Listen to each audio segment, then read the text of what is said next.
Tamil YouTube வரலாற்றிலேயே முதன்முறையாக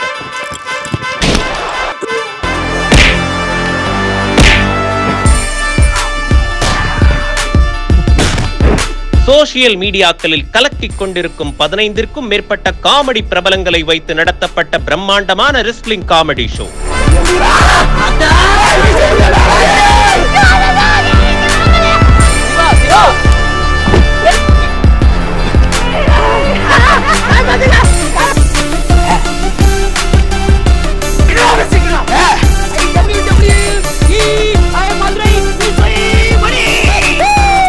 மே 6ஆம் தேதி முதல் தினமும் மாலை 7 மணிக்கு உங்கள் ரியல் ஒன் ஜாலி யூடியூப் சேனலில் பார்த்து சிரித்து மகிழ தவறாதீர்கள்.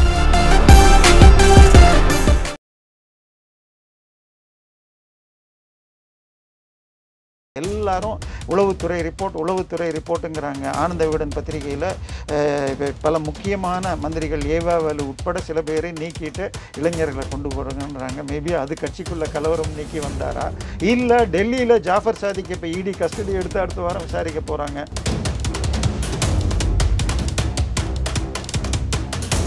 வீட்டு வரியை ஏற்றிருக்காங்க, பால் விலையை ஏற்றிருக்காங்க, வெண்ணெய் நெய் தயிர் விலையை ஏற்றிருக்காங்க, கரண்ட் விலையை ஏற்றிருக்காங்க. ஸோ மக்கள் அன்றாடம் பயன்படுத்துகிற எல்லாமே ஏறி இருக்குது. பஸ்ஸு பெண்களுக்கு மாத்திரம் ஃப்ரீன்றாங்க. நான் அதிகமாக பஸ்ஸில் போகிறவங்க. இன்றைக்கி பஸ் ஸ்டாப்பில் போய் நின்னீங்கன்னால் ரொம்ப கம்மியாக வருது. கண்டக்டர்கிட்ட கேட்டால் சார் 10 பஸ்ஸு டெப்போவில் இருக்குது சார், 3 பஸ்ஸுக்கு தான் டிரைவர் கண்டக்டர் இருக்காங்க, மீதி 7 பஸ்ஸு அங்கேயே நிற்கிது சார், அதனால தான் பஸ்ஸு வரலங்கிறாங்க. ஸோ பஸ்ஸுக்கு நீங்கள் ஃப்ரீயை கொடுத்துட்டு ஓடாத பஸ்ஸுக்கு ஃப்ரீ கொடுக்குறங்கிறதுல என்ன லாபம்? சரி, இவங்க வந்ததுக்கு அப்புறம் ஏதாவது பண்ணியிருக்காங்களா சொல்லியிருக்காங்களான்னு சொன்னால், ஒன்று சொன்னது பேனா கட்ட போகிறோம்னாங்க, ரெண்டாவது 500 கோடிக்கு திருமழிசையில் இது சினிமாவுக்கு இது கட்ட போகிற சினிமா நகரம் கட்ட போகிறேன்னாங்க. கட்ட ஆரம்பித்தாங்களான்னு தெரியல. அதுக்கு அடுத்தது பார்த்தீங்கன்னு சொன்னால், நம்மளுடைய மவுண்ட் ரோடு பக்கத்தில் ராஜீவ்காந்தி மருத்துவமனையை சுற்றி F1 race formula race car track போடுறேன்னாங்க. அது சட்டம் முழுக்க இல்லீகல். இன்றைக்கி காலையில் ஆப்பிள் கம்பெனி என்ன சொல்லியிருக்காங்க, எங்களுடைய மொத்த ப்ரொடக்ஷனில் 25% இந்தியாவுக்கு கொண்டு வரோம். இப்போ 10% தான் வருது. 25% அடுத்த 3 வருஷத்தில் இந்தியாவில் கொண்டு வர போகிறோம் அப்படின்னு சொல்லியிருக்காங்க. ஸோ இந்த எக்ஸ்போர்ட் வந்ததுக்கு காரணம் எந்த ஒரு புது யூனிட்டும் இந்த பீரியடில் வந்துருக்கு, இந்த 3 வருஷத்தில். ஆனால் ஒரு மாதமும் ரிசல்ட் வந்ததுன்னா தமிழ்நாடு லீட்ஸ் 1ன்னு சொல்லிட்டு டிஆர்பி ராஜாவும் அதை எடுத்து MK ஸ்டாலினும் போட்டுக்கொள்கிறார்கள்.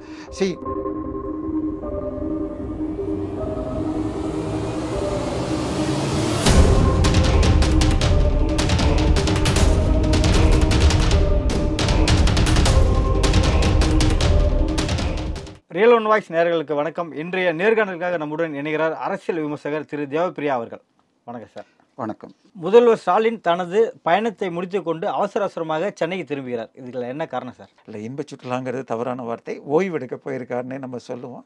இல்லை, ஏதாவது கட்சிக்குள்ள இது என்ன பிரச்சனைன்னா யாருக்கும் ஒன்றும் தெரியாது. எல்லாரும் உளவுத்துறை ரிப்போர்ட்டுங்கிறாங்க. ஆனந்த விகடன் பத்திரிகையில் பல முக்கியமான மந்திரிகள் ஏவாவலு உட்பட சில பேரை நீக்கிட்டு இளைஞர்களை கொண்டு போகிறாங்கன்றாங்க. மேபி அது கட்சிக்குள்ள கலவரம் நீக்கி வந்தாரா, இல்லை டெல்லியில் ஜாஃபர் சாதிக்கு இப்போ இடி கஸ்டடி எடுத்து அடுத்த வாரம் விசாரிக்க போகிறாங்க, அதுக்காக வந்தாரான்னு எனக்கு தெரியாது.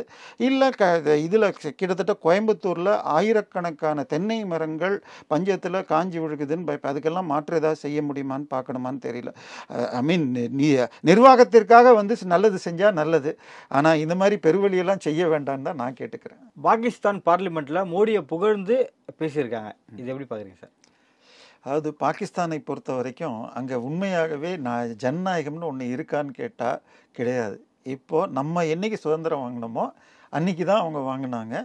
இன்னும் சொல்லப்போனால் முன்னாடி நாளே வாங்கினாங்கன்னு சொல்லலாம். இது வரைக்கும் 75 வருஷத்துக்கு மேலே ஆயிடுச்சு.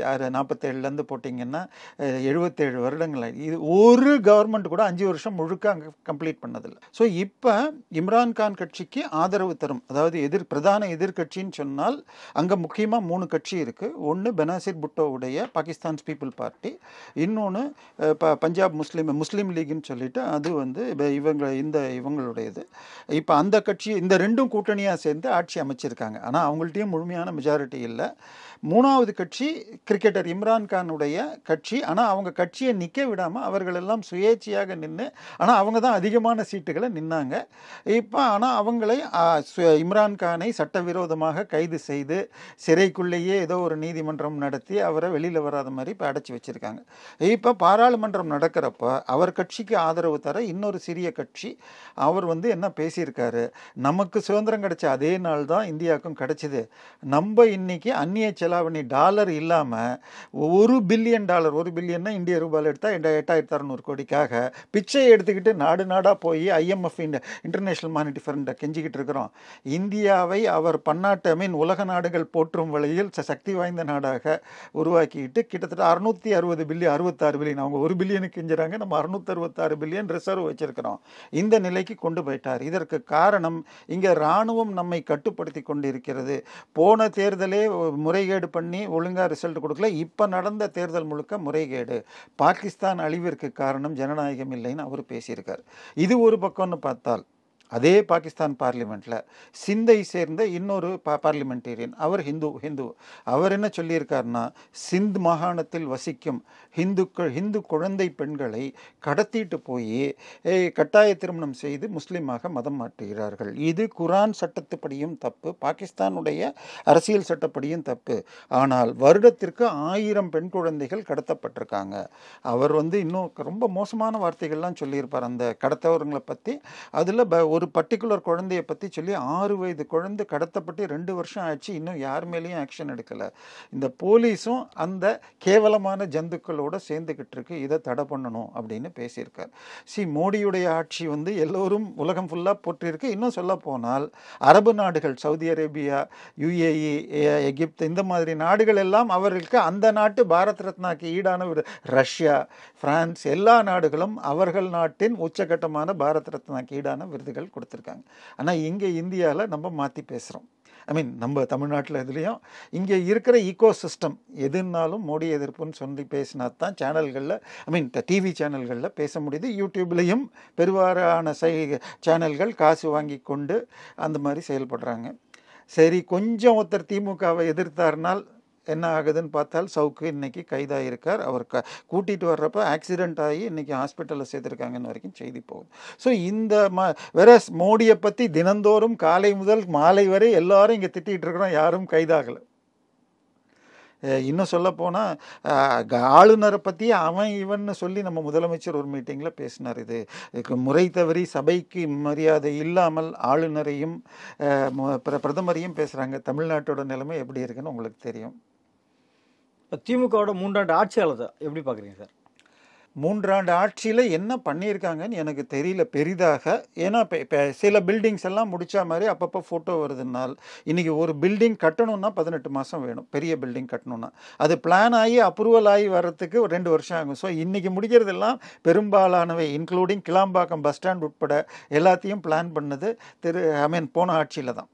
சரி, இவங்க வந்ததுக்கப்புறம் ஏதாவது பண்ணியிருக்காங்களா, சொல்லியிருக்காங்களான்னு சொன்னால், ஒன்று சொன்னது பேனா கட்ட போகிறோம்னாங்க. 2வது 500 கோடிக்கு திருமலிசையில் இது சினிமாக்கு இது கட்ட போகிறேன், சினிமா நகரம் கட்ட போகிறேன்னாங்க. கட்ட ஆரம்பித்தாங்களான்னு தெரியல. அதுக்கு அடுத்தது பார்த்தீங்கன்னு சொன்னால் இது நம்மளுடைய மவுண்ட் ரோடு பக்கத்தில் ராஜீவ்காந்தி மருத்துவமனையை சுற்றி racing track F1 race formula race car track போடுறேன்னாங்க. அது சட்டம் முழுக்க இல்லீகல். அந்த ட்ராக் போடுற செலவு முழுக்க அந்த கம்பெனியிடம் வசூல் பண்ணணும்னாங்க. அதுக்கு முன்னாடி டெண்டர் போடுறப்பெல்லாம் ஃபார்முலா ரேசிங்காக ரோடுன்னு போட்டு டெண்டர் வந்தது. அதுக்கப்புறம் அந்த டெண்டர்லலாம் அந்த ஃபார்முலா ரேசிங் வார்த்தையை எடுத்துகிட்டு வெறும் சாலை டெண்டர்னு போட்டாங்க. இப்போ வசூல் பண்ணுறாங்களா இல்லை அவங்களுக்கு மறைக்கிறாங்களான்னு நமக்கு தெரியல. இதை தாண்டி அவர் பேசிய பல விஷயங்கள் நல்லா இருந்தது. அதாவது அவங்களுடைய இது சென்ற தேர்தல் அறிக்கையில் நமக்கு 4.5 லட்சம் கோடி கடன் இருக்குது, ஆனால் நாங்கள் இந்த ஸ்கீமெல்லாம் கொண்டு வர போகிறோம், 1000 ரூபா மகளிர் கொடுக்க போகிறோம், மகளிருக்கு இலவச பஸ்ஸு, பால் விலையை குறைப்போம், நாங்கள் வந்தால் கரண்ட் விலையை குறைப்போம், நாங்கள் வந்தால் இதை குறைப்போம், இப்படியெல்லாம் சொல்லிட்டு இதையெல்லாம் சொன்னவுடன் நீங்கள் ஏற்கனவே கடன் உள்ளது முடியாது என்று நினைக்காதீர்கள், நாங்கள் திறமையான அரசு செய்து மேலும் தேவை என்றால் அறிஞர்கள் குழுவை அமைத்து இவற்றையெல்லாம் சரி செய்வோம் அப்படின்னு சொன்னாங்க. நிஜமாவே பல அறிஞர்கள் குழுவெல்லாம் போட்டாங்க. எந்த குழுவாவது அறிக்கை கொடுத்ததான்னு தெரியல. திரு ரகுராம் ராஜன் சில ஃபாரினர்ஸ் எல்லாம் போட்டு குழுவை அமைச்சாங்க. எதுவும் அறிக்கை கொடுக்கல. ஒன்றே நடந்திருக்கு. கூகுளில் போய் தேடுங்க. India tops in borrowing, Tamil Nadu tops in borrowing for the 4th year consecutively. 4வது வருடமாக தொடர்ச்சியாக மார்க்கெட்டிலிருந்து மிக அதிகமாக கடன் வாங்குவதில் தமிழகம் முதலிடத்தில் உள்ளது அப்படின்னு வருது. கிட்டத்தட்ட இந்த வருஷம் மாத்திரம் அவங்க 1,48,000 கோடி என்னமோ வாங்க போகிறேன்னு சொல்லி 1,55,000 கோடி வாங்க போகிறேன்றாங்க. இதில் நம்ம பட்ஜெட் எடுத்து பார்த்தோன்னு வச்சுக்கிங்கன்னா மொத்தமே 43,000 கோடி தான் புதிய திட்டங்கள். மீதி 59,000 கோடி வரி கட்ட போகிறாங்க. இப்போ வாங்குற புதிய கடனை வச்சுக்கிட்டு பழைய வட்டியை தான் கட்ட போகிறாங்க. வட்டி மாத்திரம் 59,000 கோடி. இந்த புதிய 43,000 கோடியே என்னடான்னு பார்த்தீங்கன்னா மெட்ரோ ஸ்கீமுக்கு கிட்டத்தட்ட 25. அப்போ புதிய ரோடு, புதிய இது எதுவுமே இல்லை, பெரிய அளவில் எதுவுமே இல்லை. மத்திய அரசின் திட்டங்களான வீட்டுக்கு வீடு குடிநீருங்கிறத ஜல்ஜீவன் ஸ்கீம், அந்த மாதிரி ஸ்கீமை எடுத்து இவங்க ஸ்டிக்கர் போட்டுக்கிறாங்க. அதே மாதிரி பிரதான் மந்திரி ஆவாஸ் யோஜனாங்கிறது வீடு கட்டும் திட்டம், அதை கலைஞர் வீடு கட்டும் திட்டம்னு மாற்றிக்கிறாங்க. அதை எடுத்து சுட்டி காட்டின உடனே சன் டிவியில் என்ன பண்ணுறாங்க, ட்வீட் போடுறாங்க. இதில் 30% தான் மத்திய அரசு தருது, 70% மாநில அரசு தருதுன்னு. அவங்க பட்ஜெட் எடுத்து படித்து பார்த்தா 280 கோடியில் உட்காந்து 2,500 கோடியில் 230 கோடி தான் தமிழக பட்ஜெட் இருக்குது. மீதி 2,300 கோடி மத்திய அரசு கொடுத்துருக்கு. அப்போ யார் எவ்வளோ கொடுத்தாங்க? உடனே அந்த ட்வீட்டை நீக்குது. இது முழுக்க அதாவது இவர்கள் பல புதிய ஸ்கீம், அதாவது இந்த 2030 இந்தியாவை 1 ட்ரில்லியன் எக்கானமி ஆக்குறேன் அப்படின்னு சொல்லி அதுக்கும் ஒரு குழுவெல்லாம் போட்டாங்க. 1 ட்ரில்லியன்னு சொன்னால் ரஃப்லி இன்றைக்கி கணக்கில் போட்டிங்கன்னா உங்களுக்கு 86,000 கோடி இங்கே வருஷத்துக்கு பண்ணணும். இன்றைக்கி 30 லட்சம் கோடியில் இருக்கும், 86 லட்சத்துக்கு கோடிக்கு கொண்டு போகணும். அதை நோக்கி போயிருக்காங்களான்னு கேட்டால் இன்றைக்கி தேதி 4ஆம் தேதி, 1ஆம் தேதி அன்றைக்கி தான் நியூஸ் வந்துச்சு. இந்தியாவின் ஏப்ரல் மாத ஜிஎஸ்டி மொத்த கலெக்ஷன் 2.10 லட்சம் கோடிகள் வசூலாயிருக்குன்னு. சாதாரணமாக கடந்த 5 வருஷமாக தமிழ்நாடு 4வது இடத்துல இருக்கும். முதலிடத்தில் மகாராஷ்டிரா இருக்கும், 2வது இடத்துல குஜராத், 3 கர்நாடகா, 4வதாக தமிழ்நாடு இருக்கும். இந்த முறை 4வது இடத்திற்கு உத்தரப்பிரதேசம் வர 5வது இடத்திற்கு தமிழ்நாடு போயிடுச்சு. தமிழ்நாடை உத்தரப்பிரதேசம் டாக்கேதாயிடுச்சு. இன்னொன்று இவங்க எல்லாம் என்ன சொல்லுவாங்க, நாங்கள் தான் அதிகமாக வரி கட்டுறோம், தமிழ்நாடு கொடுக்கறது வரி திருப்பி வரலன்றாங்க. ஜிஎஸ்டி கலெக்ஷன் டேட்டாவில் எடுத்து பார்த்தீங்கன்னா கிட்டத்தட்ட நம்ம 12,800 கோடின்னா 37,000 கோடியை மகாராஷ்டிரா கொடுத்துருக்கு. அவங்க கட்டுற வரியில் 1/3 பங்கு கூட நம்ம இல்லை. இப்போ இந்த மாதம் நம்மளுடைய growth 6% இருக்குது, ரொம்ப ரொம்ப கம்மியாக இருக்குது. சராசரியாக 13%க்கு மேலே தான் இருந்திருக்கு. இது ஏன் என்னன்னு சொல்லி நிதியமைச்சரும் முதல்வர் அவர்களும் இந்த அறிக்கை கொடுக்கணும். இன்னொன்று கரண்ட் பில்லை பற்றி அவங்க என்ன சொன்னாங்கன்னா, நாங்கள் வந்தால் மாதம் பில் போடுவோம், அப்படி போடுவதனால் வீட்டிற்கு வருடத்திற்கு 6,000 ரூபாய் மிச்சமாகும்னாங்க. பட் இவங்க வந்ததுக்கப்புறம் ஸ்லாபெல்லாம் மாற்றி போட்டதில்ல. டபுள் பெட்ரூம் வீட்டுக்கு 450 ரூபா கட்டினவனுக்கு 1,000 ரூபா ஆகுது. சிங்கிள் பெட்ரூம் வீட்டுக்கு, டபுள் பெட்ரூம் வீட்டுக்கு 900 ரூபா, அதுலேருந்து 1,200 ரூபா நான் கட்டிட்டு இருந்தது, இப்போ 2,500 ரூபா இருக்குது. ஸோ இதுதான் நடக்குது. ஸோ மக்கள் நிஜமாக பல விஷயங்களில் வருத்தப்படுறாங்க. தொழில்கள் ஏதாவது பெருசாக வந்திருக்கா அப்படின்னு பார்த்தால் இது ஃபர்னிச்சர் பார்க் அப்படின்னு சொல்லிட்டு தூத்துக்குடியில் வந்ததுன்னு அடிக்கல் நாட்டினாங்க, எதுவும் வந்ததா தெரியல. அதுக்கப்புறமா இவி பார்க்குன்னு சொல்லிட்டு ஒன்று வியட்நாம் கம்பெனியை கொண்டு வந்து அடிக்கல் நாட்டினாங்க. அந்த கம்பெனியே மிகப்பெரிய நஷ்டத்தில், மிகப்பெரிய ஊழலில் வியட்நாமிலும் அமெரிக்காலையும் சிக்கி இருக்குன்னு வருது. மேலும் சில கம்பெனிகள் செய்யார்கிட்ட உங்களுக்கு ஷூ கம்பெனிகள் வருதுன்னாங்க. ஷூ கம்பெனிகள் வந்தால் மிக அற்புதமானவை. அது பல பெண்கள் மற்றும் இளைஞர்களுக்கு வேலை வாய்ப்பை உருவாக்கும். அது வந்திருக்கா, நிச்சயமாக இன்வெஸ்ட்மெண்ட் வந்திருக்காங்கிறத பார்க்கணும். ஏன்னா உங்களுக்கு இது லெதர் ஷூஸில் சென்னை ரொம்ப நல்லா இருந்தது. பட் அப்பச்சி அப்படிங்கிற ஒரு கம்பெனி கிட்டத்தட்ட ஒரு 10 வருடம் முன்னாடி தடா பக்கத்தில் போட்டு அங்கே நிறைய ஷூ கம்பெனிஸ் போச்சு. திருப்பி இந்த பக்கம் இழுக்கணும், அதை நோக்கி செல்ற மாதிரி தெரிஞ்சுது. பட் இன்வெஸ்ட்மெண்ட் வந்துச்சா, ரியலைஸ் ஆச்சா? ஏன்னா எம்ஓயு போடுறதுன்னா வெறும் கையெழுத்து போடுறது தான். நாங்கள் அடுத்த 10 வருஷத்துக்குள்ளே இது பண்ணுறோம் அப்படின்னு 10 லட்சம் கோடிக்கு எம்ஓயு, 6 லட்சம் கோடிக்கு எம்ஓயு, இதிலெல்லாம் பிரயோஜனம் இல்லை. ஆக்சுவல் இன்வெஸ்ட்மெண்ட் வந்துச்சா அப்படின்னு பார்க்கணும். இதை தாண்டி பார்த்தீங்கன்னா ஒரு பெரிய ஃபேக்ட்ரியில் ஒரு பெரிய விபத்து நடந்தது எண்ணூரில், கோத்தாரி இன்டர்நேஷ்னலில். இப்போ அந்த நடத்தின உடனே இவங்க போய் உள்ளூர் மக்கள் கலாட்டா, அதுக்கப்புறம் நம்ம அர்பன் நக்சல்ஸ்ன்னு சொல்கிற அவர்களை அதுக்கு பேர் என்ன, போராட்ட உண்ணிகள்னு பேர்.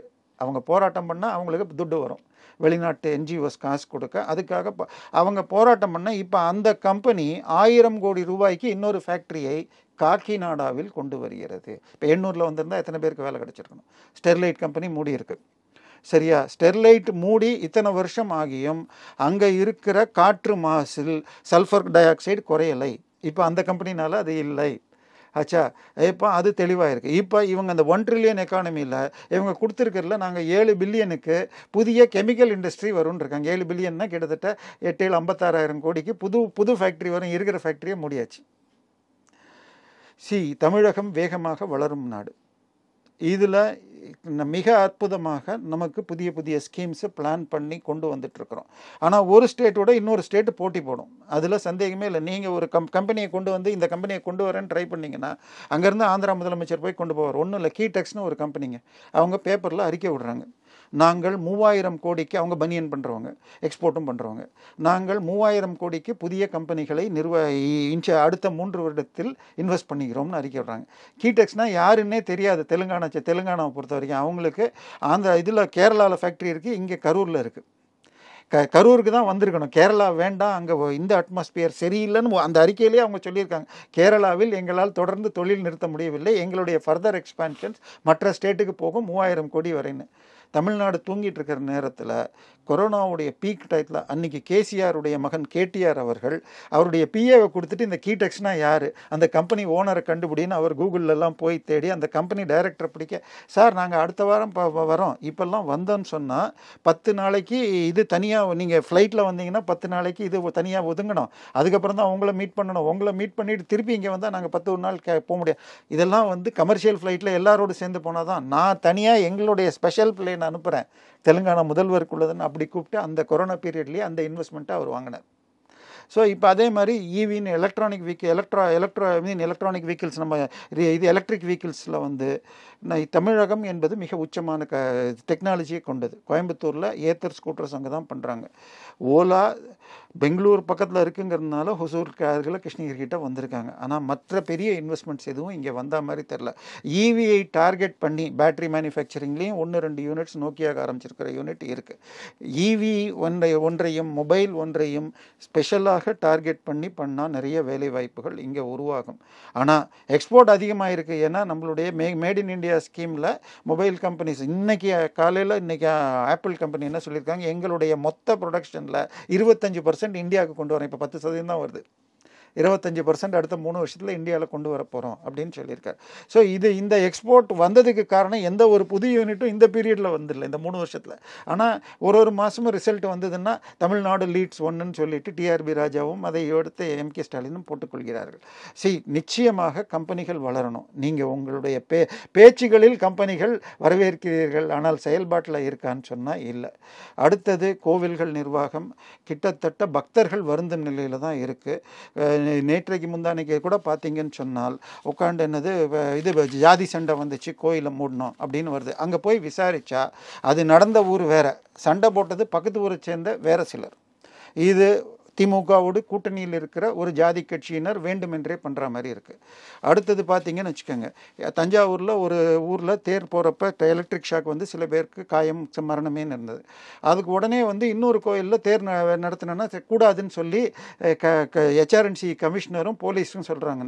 உடனே அந்த கோயில் ட்ரஸ்டி உயர்நீதிமன்றத்தை அணுகிறார். லீவ் அன்னைக்கு வாட்ஸ்அப் மூலமாக வாட்ஸ்அப் மூலமாகவே நீதிமன்றம் நடத்தி, கோயிலில் திருவிழாங்கிறது வருஷம் நடக்கணும், 2 வருஷமாக உங்களுக்கு கொரோனானால் நடக்கலை, இந்த வருஷமாக நடத்துங்க. இல்லை கரண்ட்டுன்னா உங்களுக்கு கரண்ட்டு போகிற வழி, அந்த தேர் போகிற வீதி ஃபுல்லாக கரண்ட்டை நிறுத்திட்டு தான் எப்பயுமே தேர் ஓடும். நான் சேலத்தில் தேர்ட் அக்ரஹாரம்லங்கிற இடத்துல குடியிருந்தேன். சேலத்தில் தேர்முட்டிங்கிறது முதல் அக்ரஹாரம் கிட்ட வரும், முதல் அக்ரஹாரத்துலேருந்து சுற்றி 2வது அக்ரஹாரம் மார்க்கெட் வழியாக வரும். மேலே இருக்கிற அத்தனை ஒயரையும் கழட்டிட்டு தான் தேர் வரும். ஸோ இதுதான் நடைமுறை. அதுக்காக இதை சொல்லி காரணம் காட்டி தரக்கூடாது. அதே மாதிரி கண்டதேவிங்கிற ஊரில் 2 குழுக்கள் சண்டை போட்டாங்க, அதனால விழா நடத்த வேண்டாம்னாங்க. உடனே ஹைகோர்ட் என்ன சொல்லிச்சுன்னா, நீ நடத்துறியா இல்லை நான் போலீஸை வச்சு நடத்திக்கிட்டா இப்படின்னு கேட்டாங்க. உடனே நடத்திட்டாங்க. இல்லைன்னா ஜாதி சண்டை, உள்ளூர் பிரச்சனை இப்படி சொல்லி திருவிழாக்களை நடத்தக்கூடாது, கோயில்களை மூடணுன்னே இந்த கவர்மெண்ட் இருக்கா. அடுத்தது திருவண்ணாமலையில் எடுத்துட்டிங்கன்னா, கோயில் பிரகாரத்துலேருந்து 200 மீட்டருக்குள்ளே ஒரு புதுசாக ஷாப்பிங் காம்ப்ளெக்ஸ் கட்டுறேன்னு சொல்லி தோன்றாங்க. தாஜ்மஹால்லேருந்து யாராவது 50 மீட்டரில் கட்ட விடுவாங்களா? யாரும் கட்ட முடியாது. இப்போ வள்ளலார் பெருவழின்னு சொல்லிட்டு வள்ளலார் பெருவழின்னு ஓப்பனாக வைக்கணும்னு சொன்ன இடத்துக்குள்ளே கட்ட நீங்கள் வெளியில் கட்டுங்க, அது பிரச்சனை இல்லை. சரி, கோயில்களை மேற்பார்வை பண்ணணும். ஸோ ஒரு டிபார்ட்மெண்ட்டாக நம்ம எடுத்து பார்த்தோன்னு வச்சுக்கோங்க. சரி, தொழில் வளர்ச்சி பெருசாக இல்லை, இப்போ விலையேற்றம் எக்கச்சக்கமாக இருக்கும். இது வீட்டு வரியே ஏற்றிருக்காங்க, பால் விலையே ஏற்றிருக்காங்க, வெண்ணெய் நெய் தயிர் விலையே ஏற்றிருக்காங்க, கரண்ட் விலையே ஏற்றிருக்காங்க. ஸோ மக்கள் அன்றாடம் பயன்படுத்துகிற எல்லாமே ஏறி இருக்குது. பஸ்ஸு பெண்களுக்கு மாத்திரம் ஃப்ரீன்றாங்க. நான் அதிகமாக பஸ்ஸில் போகிறவன், இன்றைக்கி பஸ் ஸ்டாப்பில் போய் நின்னீங்கன்னால் ரொம்ப கம்மியாக வருது. கண்டக்டர்கிட்ட கேட்டால், சார் 10 பஸ்ஸு டெப்போவில் இருக்குது சார், 3 பஸ்ஸுக்கு தான் டிரைவர் கண்டக்டர் இருக்காங்க, மீதி 7 பஸ்ஸு அங்கேயே நிற்கிது சார், அதனால தான் பஸ்ஸு வரலங்கிறாங்க. ஸோ பஸ்ஸுக்கு நீங்கள் ஃப்ரீயை கொடுத்துட்டு ஓடாத பஸ்ஸுக்கு ஃப்ரீ கொடுக்குறங்கிறதுல என்ன லாபம்? பல ரூட்டில் பஸ்களே வரதில்லை. எனவே இங்கே தான் நிலைமை. நிர்வாகம், உங்களிடம் நல்ல நிர்வாகம் செய்பவர்கள் இருந்து இன்னும் செம்மைப்படுத்தினா மக்கள் சந்தோஷப்படுவாங்க. ஏன்னா இந்த முறை நீங்கள் தேர்தல் பிரச்சாரத்துக்கு போனப்பவே அமைச்சர்கள், எம்பிகள் எல்லாருமே பலர் குறைப்பட்டதை பார்த்தோம். எனவே இதை சீர்திருத்திக்கிட்டால் அடுத்த 2 வருஷத்துக்கு அப்புறம் மீண்டும் நீங்கள் அடுத்த தேர்தலில் சந்திக்கலாம். இன்றைக்கி கேட்டிங்கன்னால் இது 100க்கு 35 மார்க்குக்கு கீழே தான் வரும்னு சொல்லலாம். நடப்பு அரசியல் குறித்து பல்வேறு கருத்துக்களை பகிர்ந்தமைக்கு மிக்க நன்றி சார்.